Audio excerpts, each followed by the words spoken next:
Der var engang et universitet. Det havde en meget traditionel undervisningsform, og det var ikke altid, de studerende kunne koncentrere sig. De klagede over, at de fik ondt i ryggen. Derfor ringede universitetet til os, den innovative bande. Problemet viste sig at bestå af flere dele end blot ondt i ryggen. Selve rygproblemet kom af, at de studerende skulle sidde fastlåst på den samme stol i meget lang tid. Samtidig fandt vi ud af, at de studerende ikke altid træffer nogle gode valg med hensyn til sidestillinger. Desuden ved de heller ikke, hvordan stolene skal indstilles korrekt. Men hvilke møbler stiller universitetet egentlig til rådighed? Det kan være let at få dårlige arbejdsvaner, hvis det, som stilles til rådighed, ikke er optimalt. Det svarer til, at man får en rive i stedet for et skovl, hvis man skal grave et hul. Men dertil hører det også, at de studerende godt kan være nogle brokkehoveder, som er utilfredse med alting. Så det er ikke sikkert, at rygsmerterne er det egentlige problem. Måske er det et kommunikationsproblem. Hvordan ses den studerende? Som en bruger, en klient, en kollega? Og hvordan ser de underviseren? Som en alvidende gud på en pedestal? Eller en kammeratlig mentor?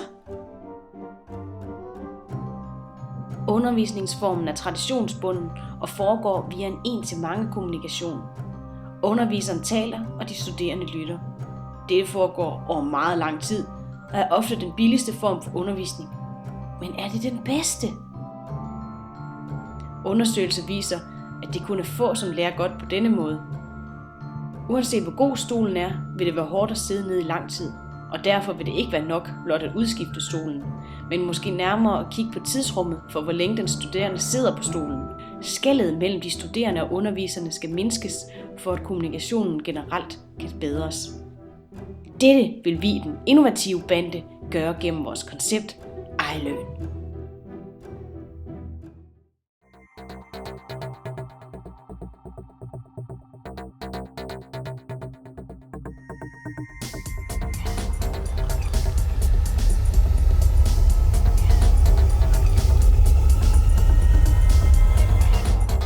iLearn skifter de studerendes fastlåste sidestilling ud med mere aktivitet og øger muligheden for kommunikation mellem underviser og studerende. En mere fleksibel undervisning og møbler skal indbyde til mere interaktion og afveksling i undervisningen. Undervisningslokalet er delt i to. Først er der mulighed for en teoretisk gennemgang via forelæsning.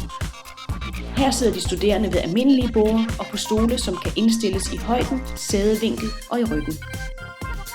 På stolen sidder der en QR-kode, som hjælper dem til at indstille stolen korrekt.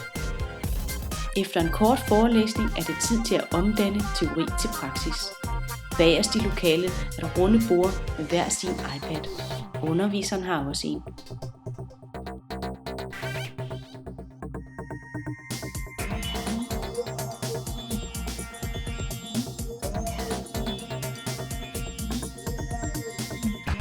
Underviseren kan gå iblandt de studerende og hjælpe.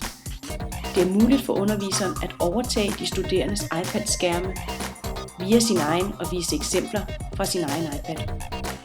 Eller projektere de studerendes skærme op på smartboardet med henblik på, at de studerende kan fremlægge eller undervise hinanden. Underviseren kan desuden tilføje elementer til de studerendes arbejdsprojekter. Med iLearn kommer underviserne tæt på de studerende og skaber dialog frem for monolog. De studerende får afprøvet nogle teknikker frem for blot at høre om dem. Lokalet indbyder til flere undervisningsformer under samme undervisningsgang. Dette mindsker den fastlåste sidestilling.